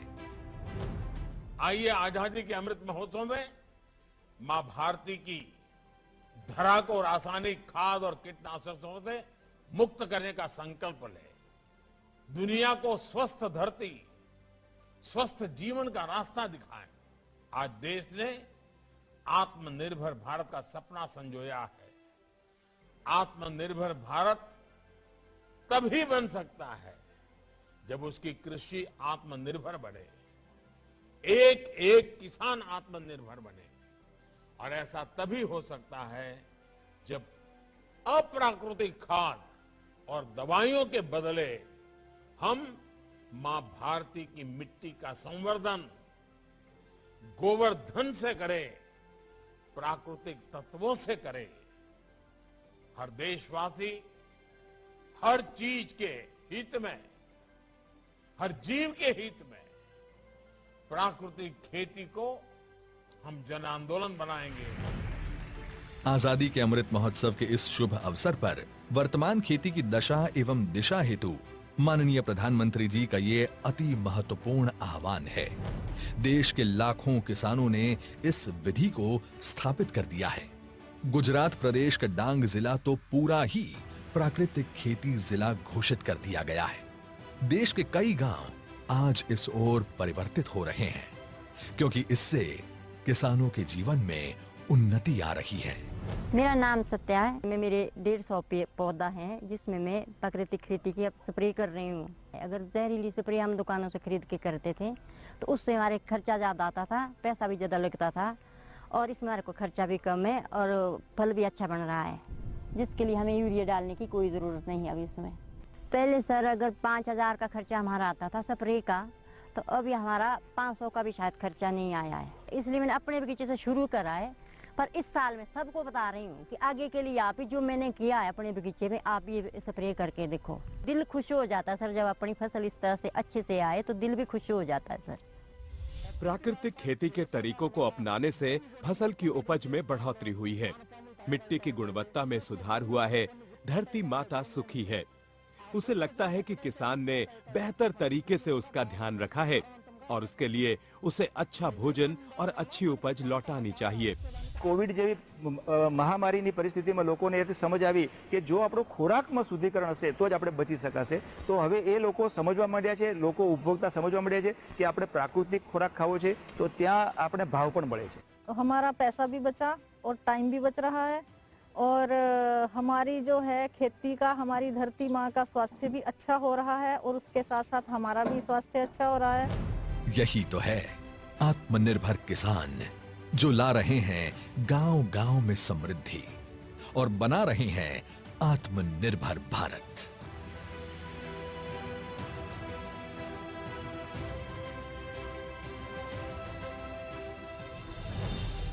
प्राकृतिक कृषि, आत्मनिर्भर भारत के आत्मनिर्भर किसान की खुशी।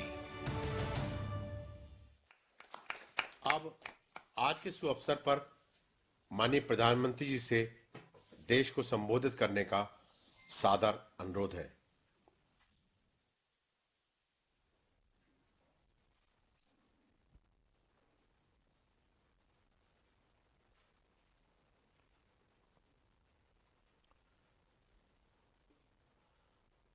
उपस्थित सभी आदरणीय महानुभाव,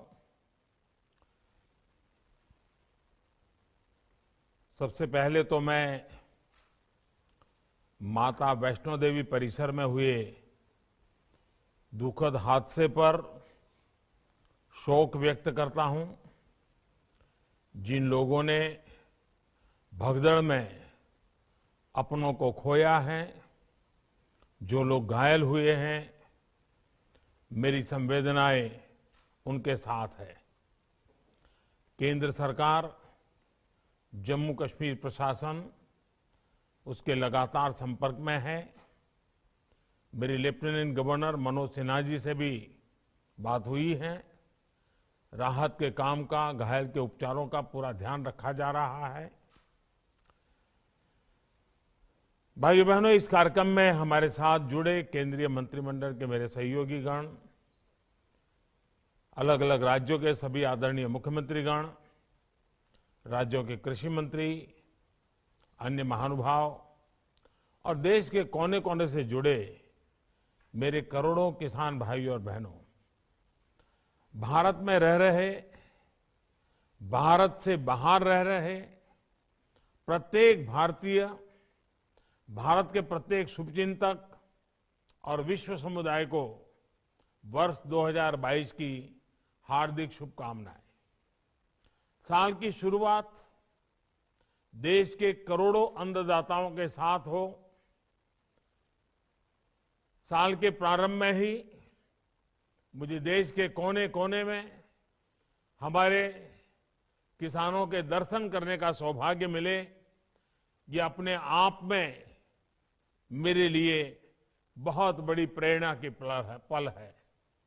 आज देश के करोड़ों किसान परिवारों को, विशेषकर छोटे किसानों को प्रधानमंत्री किसान सम्मान निधि की 10वीं किस्त मिली है।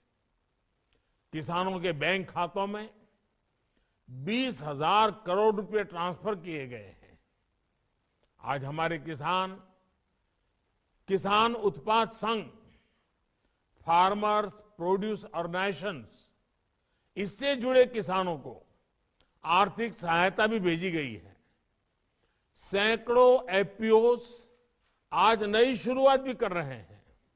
साथियों, हमारे यहां कहते हैं, आमुखा आयाति कल्याणम कार्य सिद्धिम ही संसति ही, अर्थात सफल शुरुआत कार्य सिद्धि की, संकल्पों की सिद्धि की पहले ही घोषणा कर देती है।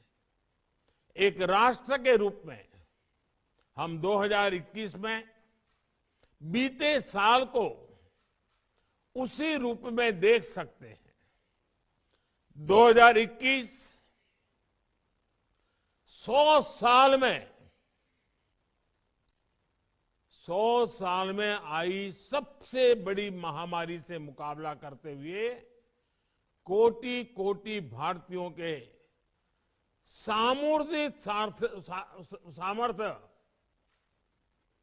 देश ने क्या करके दिखाया, इसका हम सब साक्षी हैं। आज जब हम नव वर्ष में प्रवेश कर रहे हैं, तब बीते साल के अपने प्रयासों से प्रेरणा लेकर हम नए संकल्पों की तरफ बढ़ना है। इस साल हम अपनी आजादी के 75 वर्ष पूरे करेंगे। ये समय देश के संकल्पों की एक नई जीवंत यात्रा शुरू करने का है, नए हौसले से आगे बढ़ने का है। 2021 में हम भारतीयों ने पूरी दुनिया को दिखा दिया है कि जब हम ठान लेते हैं तो बड़े से बड़े लक्ष्य, बड़ा सा बड़ा लक्ष्य छोटा हो जाता है। कौन सोच सकता था कि इतने कम समय में भारत जैसा इतना बड़ा विशाल देश, विविधता भरा सा देश, 145 करोड़ से अधिक लोगों को 145 करोड़ से अधिक वैक्सीन डोज दे पाएगा। कौन सोच सकता था कि भारत एक दिन में 2.5 करोड़ वैक्सीन डोज का रिकॉर्ड बना सकता है। कौन सोच सकता था कि भारत एक साल में 2 करोड़ घरों को पाइप से पानी की सुविधा से जोड़ सकता है। भारत इस कोरोना काल में अनेकों महीनों से अपने 80 करोड़ नागरिकों को मुफ्त राशन सुनिश्चित कर रहा है। और मुफ्त राशन की सिर्फ इस योजना पर ही भारत 2,60,000 करोड़ रुपए, उससे भी ज्यादा खर्च कर चुका है। मुफ्त अनाज की इस योजना का बहुत बड़ा लाभ गांव को, गरीब को, गांव में रहने वाले हमारे किसान साथियों को मिला है, खेत मजदूरों को मिला है। साथियों, हमारे यहां ये भी कहा गया है, संगे शक्ति युगे युगे, यानी इस युग में संगठन से ही शक्ति होती है। संगठित शक्ति यानी कि सबका प्रयास, संकल्प को सिद्धि तक ले जाने का मार्ग। जब 130 करोड़ भारतीय मिलकर एक कदम आगे बढ़ाते हैं तो वो सिर्फ एक कदम भर नहीं होता, 130 करोड़ कदम होते हैं। हम भारतीयों का स्वभाव रहा है कि कुछ ना कुछ अच्छा करके हमें एक अलग सुकून मिलता है, लेकिन जब ये अच्छा करने वाले एकत्र होते हैं, बिखरे हुए मोतियों की माला बनती है, तो भारत माता दैदीप्यमान हो जाती है। कितने ही लोग देश के लिए अपना जीवन खपा रहे हैं, देश को बना रहे हैं। ये काम पहले भी करते थे, लेकिन उन्हें पहचान देने का काम अभी हुआ है। हर भारतीय की शक्ति आज सामूहिक रूप में परिवर्तित होकर देश के विकास को नई गति और नई ऊर्जा दे रही है। जैसे इन दिनों जब हम पद्म पुरस्कारों से सम्मानित लोगों का नाम देखते हैं, उनके चेहरे देखते हैं, तो आनंद से भर जाते हैं। सबके प्रयास से ही आज भारत कोरोना जैसी इतनी बड़ी महामारी का मुकाबला कर रहा है। भाइयों और बहनों, कोरोना के इस काल में देश में हेल्थ सेक्टर को और मजबूत करने, हेल्थ इंफ्रा को और बढ़ाने पर भी निरंतर काम किया गया है। 2021 में देश में सैकड़ों नए ऑक्सीजन प्लांट्स बनाए गए हैं, हजारों नए वेंटिलेटर्स जोड़े गए हैं। 2021 में देश में अनेकों नए मेडिकल कॉलेज बने, दर्जनों मेडिकल कॉलेजों पर काम शुरू हुआ है। 2021 में देश में हजारों वेलनेस सेंटर का भी निर्माण किया गया है। Ayushman Bharat health infrastructure mission देश के जिले जिले, ब्लॉक ब्लॉक तक अच्छे अस्पतालों, अच्छी टेस्टिंग लैब का नेटवर्क सशक्त करेगा।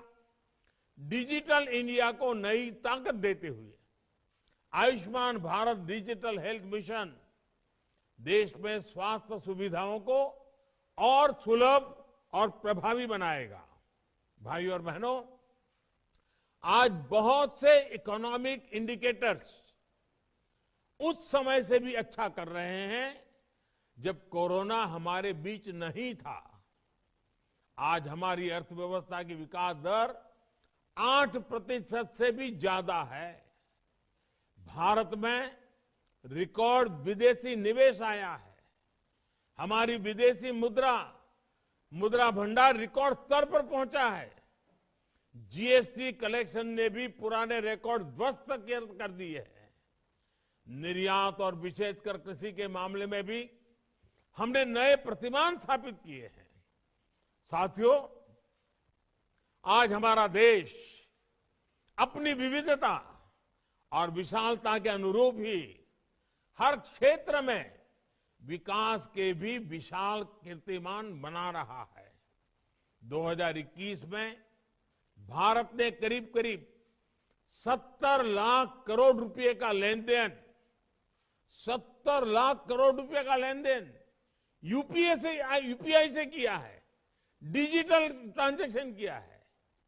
आज भारत में 50,000 से ज्यादा स्टार्टअप काम कर रहे हैं। इनमें से 10,000 से ज्यादा स्टार्टअप्स तो पिछले 6 महीने में बने हैं। 2021 में भारत के नौजवानों ने कोरोना के इस कालखंड में भी 42 यूनिकॉर्न बनाकर एक नया इतिहास रच दिया है। मैं अपने किसान भाई बहनों को बताना चाहता हूं कि एक एक यूनिकॉर्न ये करीब करीब 7,000 करोड़ रुपए से भी अधिक मूल्य का स्टार्टअप है। इतने कम समय में इतनी प्रगति आज भारत के नौजवान की सफलता की नई गाथा लिख रही है। और साथियों, आज जहां भारत एक और अपना स्टार्टअप इकोसिस्टम मजबूत कर रहा है, तो वहीं दूसरी ओर अपनी संस्कृति को भी उतनी ही गर्व से सशक्त कर रहा है। काशी विश्वनाथ धाम सुंदरीकरण परियोजना से लेकर केदारनाथ धाम की विकास परियोजनाओं तक, आदि शंकराचार्य की समाधि के पुनर्निर्माण से लेकर मां अन्नपूर्णा की प्रतिमा समेत भारत से चोरी हुई सैकड़ों मूर्तियों को वापस लाने तक, अयोध्या में राम मंदिर के निर्माण से लेकर धोलावीरा और दुर्गा पूजा उत्सव को वर्ल्ड हेरिटेज का दर्जा मिलने तक, भारत के पास इतना कुछ है। देश के प्रति पूरी दुनिया का आकर्षण है। और अब जब हम अपनी धरोहरों को मजबूत करने में लगे हैं, तो निश्चित तौर पर टूरिज्म भी बढ़ेगा और तीर्थाटन भी बढ़ेगा। साथियों, भारत अपने युवाओं के लिए, अपने देश की महिलाओं के लिए आज अभूतपूर्व कदम उठा रहा है। 2021 में भारत ने अपने सैनिक स्कूलों को बेटियों के लिए खोल दिया। 2021 में भारत ने नेशनल डिफेंस एकेडमी के द्वारा भी महिलाओं को, उसके द्वार भी महिलाओं के लिए खोल दिए। 2021 में भारत ने बेटियों की शादी की उम्र को 18 से बढ़ाकर 21 साल यानी बेटों के बराबर करने का भी प्रयास शुरू कर दिया। आज भारत में पहली बार पीएम आवास योजना की वजह से करीब करीब 2 करोड़ महिलाओं को घर पर उनका मालिकाना हक भी मिला है। हमारे किसान भाई बहन, हमारे गांव के साथी समझ सकते हैं कि कितना बड़ा काम हुआ है। साथियों, 2021 में हमने भारतीय खिलाड़ियों में एक नया आत्मविश्वास भी देखा है। भारत में खेलों के प्रति आकर्षण बढ़ा है। एक नए युग की शुरुआत हुई है। हम में से हर कोई खुश था जब भारत ने टोक्यो ओलंपिक में इतने मेडल जीते। हम में हर कोई गर्व से भरा था जब हमारे दिव्यांग खिलाड़ियों ने पैरालंपिक में इतिहास रच दिया। पैरालंपिक के इतिहास में भारत ने अब तक जितने मेडल जीते थे, उससे ज्यादा मेडल हमारे दिव्यांग खिलाड़ियों ने पिछले पैरालंपिक में जीतकर दिखाए हैं।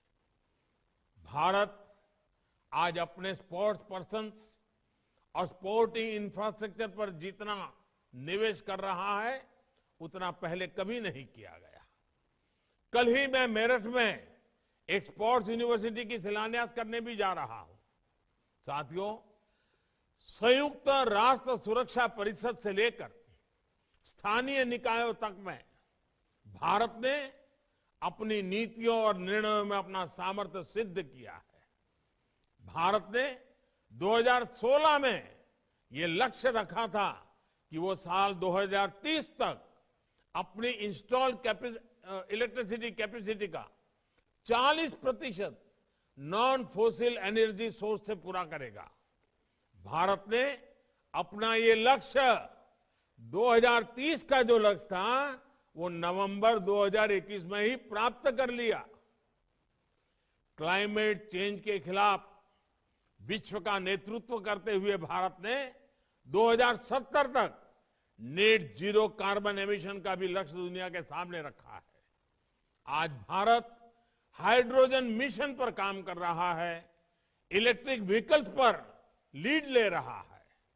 देश में करोड़ों एलईडी बल्ब वितरित करने से हर साल गरीबों के मध्यम वर्ग के करीब करीब 20,000 करोड़ रुपए बिजली बिल्स में कम आए हैं। देश भर के शहरों में स्थानीय निकायों द्वारा स्ट्रीट लाइट्स को भी एलईडी से बदलने से का अभियान चलाया गया है। और मेरे किसान भाई, हमारे अन्नदाता ऊर्जादाता बने, इसके लिए भी भारत बहुत बड़ा अभियान चला रहा है।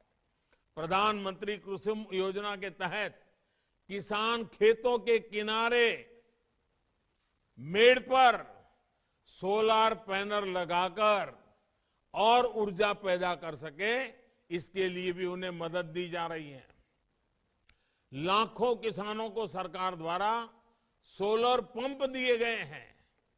इससे पैसे की भी बचत हो रही है और पर्यावरण की भी रक्षा हो रही है। साथियों, 2021 का वर्ष कोरोना के खिलाफ देश की मजबूत लड़ाई की वजह से याद रखा जाएगा। तो इस दौरान भारत ने जो रिफॉर्म्स किए हैं, उनकी भी चर्चा अवश्य होगी। बीते साल भारत ने आधुनिक इंफ्रास्ट्रक्चर के निर्माण और रिफॉर्म की प्रक्रिया को और तेज गति से आगे बढ़ाया है।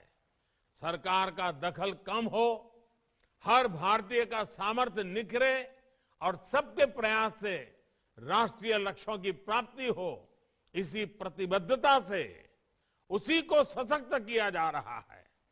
व्यापार कारोबार को आसान बनाने के लिए बीते साल भी अनेक निर्णय लिए गए। पीएम गति शक्ति नेशनल मास्टर प्लान देश में इंफ्रास्ट्रक्चर निर्माण की गति को नई धार देने वाला है। मेक इन इंडिया को नए आयाम देते हुए देश ने चिप निर्माण, सेमीकंडक्टर जैसे नए सेक्टर के लिए महत्वाकांक्षी योजनाएं लागू की है।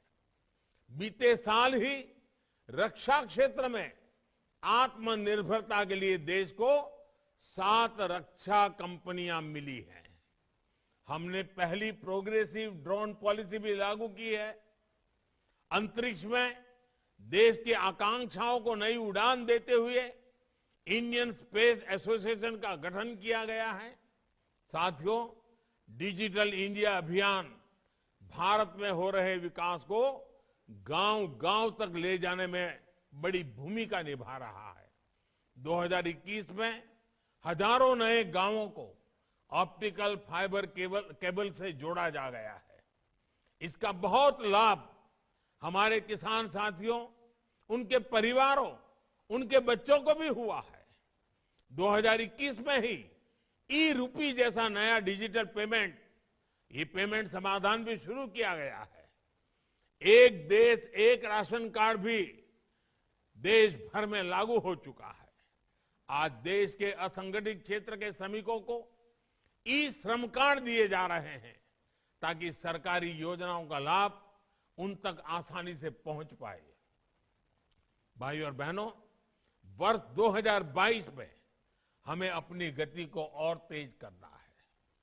कोरोना की चुनौतियां हैं, लेकिन कोरोना भारत की रफ्तार नहीं रोक सकता।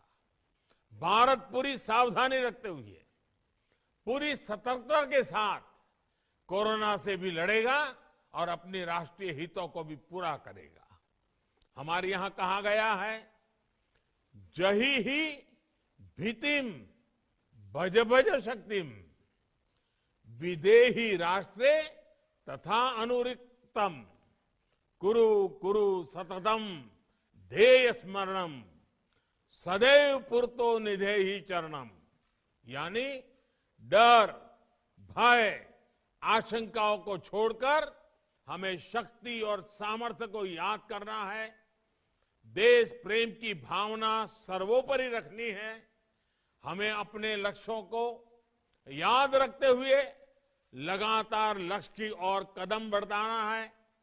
राष्ट्र प्रथम की भावना के साथ राष्ट्र के लिए निरंतर प्रयास आज हर भारतीय का मनोभाव बना रहा है। और इसलिए ही आज हमारे प्रयासों में एकजुटता है, हमारे संकल्पों में सिद्धि की अधीरता है। आज हमारी नीतियों में निरंतरता है और निर्णयों में दूरदर्शिता है। देश के अन्नदाता को समर्पित आज का ये कार्यक्रम इसी का एक उदाहरण है। पीएम किसान सम्मान निधि भारत के किसानों का बहुत बड़ा संबल बनी है। हर बार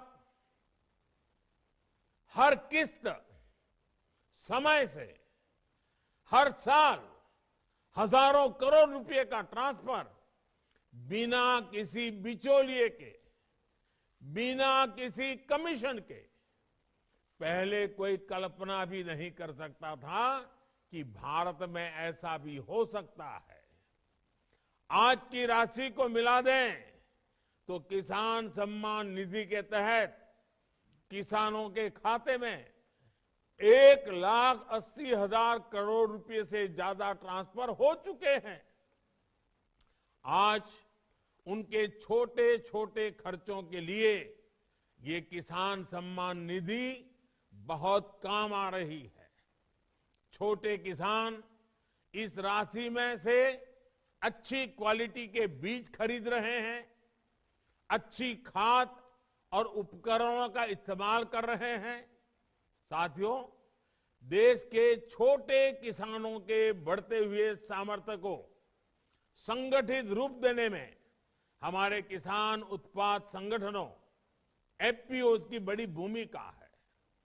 जो छोटा किसान पहले अलग थलग रहता था, उसके पास अब एफपीओ के रूप में 5 बड़ी शक्तियां हैं। पहली शक्ति है बेहतर बार्गेनिंग, यानी कि मोल भाव की शक्ति। आप सब जानते हैं कि जब आप अकेले खेती करते हैं तो क्या होता है, आप बीज से लेकर खाद तक सब खरीदते तो फुटकर में हैं, लेकिन बेचते थोक में हैं। इससे लागत ज्यादा बढ़ती है और मुनाफा कम होता है। लेकिन एफपीओ के जरिए ये अब तस्वीर बदल रही है। एफपीओ के माध्यम से अब खेती के लिए जरूरी चीजें किसान थोक में खरीदते हैं और रिटेल में बेचते हैं। एफपीओ से जो दूसरी शक्ति किसानों को मिली है वो है बड़े स्तर पर व्यापार की। एक एफपीओ के रूप में किसान संगठित होकर काम करते हैं, लिहाजा उनके लिए संभावनाएं भी बड़ी होती है। तीसरी ताकत है इनोवेशन की। एक साथ कई किसान मिलते हैं तो उनके अनुभव भी साथ में जुड़ते हैं, जानकारी बढ़ती है, नए नए इनोवेशन के लिए रास्ता खुलता है। एफपीओ में चौथी शक्ति है रिस्क मैनेजमेंट की। एक साथ मिलकर आप चुनौतियों का बेहतर आकलन भी कर सकते हैं, उससे निपटने के रास्ते भी बना सकते हैं। और पांचवी शक्ति है बाजार के हिसाब से बदलने की क्षमता। बाजार और बाजार की डिमांड तो लगातार बदलती रहती है, लेकिन छोटे किसानों को या तो उसकी जानकारी नहीं मिलती या फिर वो बदलाव के लिए संसाधन नहीं जुटाता पाता। कभी सारे लोग एक ही फसल बो देते हैं और बाद में पता चलता है कि उसकी डिमांड ही कम हो गई। लेकिन एफपीओ में आप न केवल बाजार के हिसाब से तैयार रहते हैं, बल्कि खुद बाजार में नए उत्पाद के लिए डिमांड पैदा करने की ताकत भी रखते हैं। साथियों, एफपीओ की इसी शक्ति को समझते हुए आज हमारी सरकार ने उन्हें हर स्तर पर प्रोत्साहित कर रही है। इन एफपीओ को 15 लाख रुपए तक की मदद भी मिल रही है। इसी का नतीजा है कि आज देश में ऑर्गेनिक एफपीओ, इसके क्लस्टर्स, ऑयल सीड के क्लस्टर्स, बैम्बू क्लस्टर्स और हनी एफपीओ जैसे क्लस्टर तेजी से बढ़ रहे हैं। हमारे किसान आज वन डिस्ट्रिक्ट वन प्रोडक्ट जैसी योजनाओं का लाभ उठा रहे हैं। देश विदेश के बड़े बाजार उनके लिए खुल रहे हैं। साथियों, हमारे देश में आज भी ऐसी कई चीजों का विदेशों से आयात होता है जिनकी जरूरत देश का किसान आसानी से पूरी कर सकता है। खाद्य तेल इसका बहुत बड़ा उदाहरण है। हम विदेशों से खाद्य तेल खरीदते हैं, देश को बहुत पैसा दूसरे देशों को देना पड़ता है।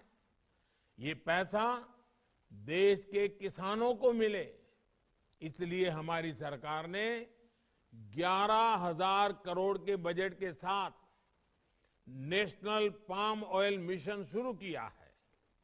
साथियों, बीते साल देश ने कृषि क्षेत्र में एक के बाद एक अनेक ऐतिहासिक मुकाम हासिल किए हैं। कोरोना की चुनौतियों के बाद भी आप सबने अपनी मेहनत से देश में अन्न उत्पादन को रिकॉर्ड स्तर पर आप लोग ले जाकर के दिखाया है। बीते साल देश का अनाज उत्पादन 300 मिलियन टन तक पहुंचा है। हॉर्टिकल्चर, फ्लोरिकल्चर, बागवानी, फल फूल की खेती में अब उत्पादन 330 मिलियन टन से भी ऊपर पहुंच गया है। 6-7 वर्ष पहले की तुलना में देश में दूध उत्पादन भी लगभग 45% बढ़ा है। यही नहीं, अगर किसान रिकॉर्ड उत्पादन कर रहा है तो देश एमएसपी पर रिकॉर्ड खरीद भी कर रहा है। सिंचाई में भी हम पर ड्रॉप मोर क्रॉप को बढ़ावा दे रहे हैं। बीते वर्षों में प्रधानमंत्री कृषि सिंचाई योजना के जरिए करीब 60 लाख हेक्टेयर जमीन को माइक्रो इरिगेशन से, टपक सिंचाई से जोड़ा गया है। प्राकृतिक आपदा में किसानों को जो नुकसान होता था, जो दिक्कत होती थी, उसे कम करने का भी हमने प्रयास किया है। प्रधानमंत्री फसल बीमा योजना से किसानों को मिलने वाला मुआवजा 1 लाख करोड़ से भी ऊपर पहुंच गया है। ये आंकड़ा बहुत महत्वपूर्ण है। देश भर के किसानों ने करीब 21,000 करोड़ रुपए ही प्रीमियम के तौर पर दिए, लेकिन उन्हें मुआवजे के तौर पर 1 लाख करोड़ रुपए से ज्यादा मिले। भाइयों और बहनों, फसलों के अवशेष हो, पराली हो, ऐसी हर चीज से भी किसान को पैसा मिले, इसके लिए प्रयास तेज किए हैं। कृषि अवशेषों से बायोफ्यूल बनाने के लिए देश भर में सैकड़ों नए यूनिट्स लगाई जा रही हैं। 7 साल पहले जहां देश में हर साल 40 करोड़ लीटर से भी कम इथेनॉल का उत्पादन होता था, वो आज 340 करोड़ लीटर से भी अधिक हो चुका है। साथियों, आज देश भर में गोवर्धन योजना चल रही है। इसके माध्यम से गांवों में गोबर से बायोगैस बनाने के लिए प्रोत्साहन दिया जा रहा है। बायोगैस का उपयोग बढ़े, इसके लिए भी देश भर में प्लांट लगाए जा रहे हैं। इन प्लांट से हर साल लाखों टन उत्तम ऑर्गेनिक खाद भी निकलेगी, जो किसानों को कम दाम पर उपलब्ध रहेगी। जब गोबर का भी पैसा मिलेगा तो ऐसे पशु भी बोझ नहीं लगेंगे जो दूध नहीं देते या जिन्होंने दूध देना बंद कर दिया है। सब देश काम आए, कोई बेसहारा ना रहे, ये भी तो आत्मनिर्भरता ही है। साथियों, पशुओं का घर पर ही इलाज हो, घर पर ही कृत्रिम गर्भाधान की व्यवस्था हो, इसके लिए आज अभियान चलाया जा रहा है। पशुओं में फूट एंड माउथ डिसीज, खुरपका मुंहपका के नियंत्रण के लिए भी टीकाकरण मिशन चल रहा है। सरकार ने कामधेनु आयोग का भी गठन किया है। डेयरी सेक्टर के इंफ्रास्ट्रक्चर के लिए हजारों करोड़ रुपए का विशेष फंड बनाया है। ये हमारी ही सरकार है जिसने लाखों पशुपालकों को किसान क्रेडिट कार्ड की सुविधा भी जोड़ा है। साथियों, धरती हमारी माता है और हमने देखा है कि जहां धरती माता को बचाने का प्रयास नहीं हुआ वो जमीन बंजर हो गई। हमारी धरती को बंजर होने के बचाने का एक बड़ा तरीका है केमिकल मुक्त खेती। इसलिए बीते वर्ष में देश ने एक और दूरदर्शी प्रयास शुरू किया है।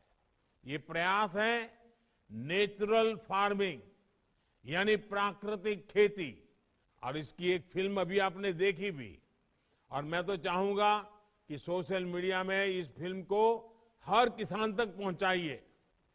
नेचुरल फार्मिंग से जुड़ा कितना कुछ हमने अपनी पुरानी पीढ़ियों से सीखा है। ये सही समय है जब हम अपने इस पारंपरिक ज्ञान को व्यवस्थित करें, आधुनिक तकनीक से जोड़ें। आज दुनिया में केमिकल फ्री अनाजों की भारी मांग है और काफी ऊंचे दाम पर इसके खरीदार तैयार है।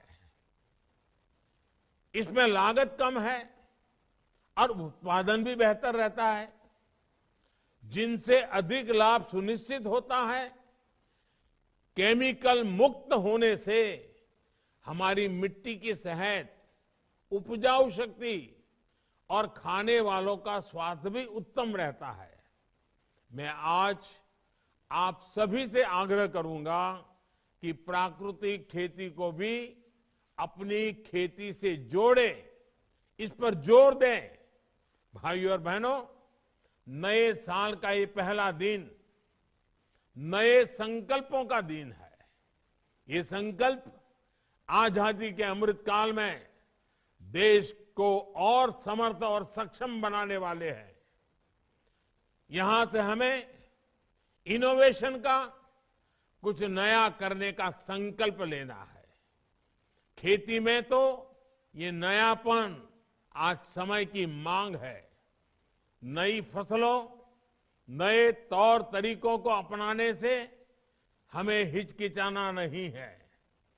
साफ सफाई का जो संकल्प है उसे भी हमें भूलना नहीं है। गांव-गांव, खेत खलियान, हर जगह स्वच्छता की अलग जलती रहे, ये हमें सुनिश्चित करना है। सबसे बड़ा संकल्प है आत्मनिर्भरता का, लोकल के लिए वोकल होने का। हमें भारत में बनी चीजों को वैश्विक पहचान देनी है। इसके लिए जरूरी है कि भारत में पैदा होने वाले, भारत में बनने वाले हर सामान, हर सर्विस को हम प्राथमिकता दें। हमें याद रखना है कि हमारे आज के कार्य अगले 25 वर्षों की हमारी विकास यात्रा की दिशा तय करेंगे। इस यात्रा में हम सभी का पसीना होगा, प्रत्येक देशवासी की मेहनत होगी। मुझे पूरा विश्वास है कि हम सभी भारत को उसकी गौरवशाली पहचान लौटाएंगे और देश को एक नई ऊंचाई देंगे। आज नए वर्ष के पहले दिन देश के करोड़ों किसानों के बैंक खातों में 20,000 करोड़ रुपए ट्रांसफर होना, ऐसा ही एक प्रयास है।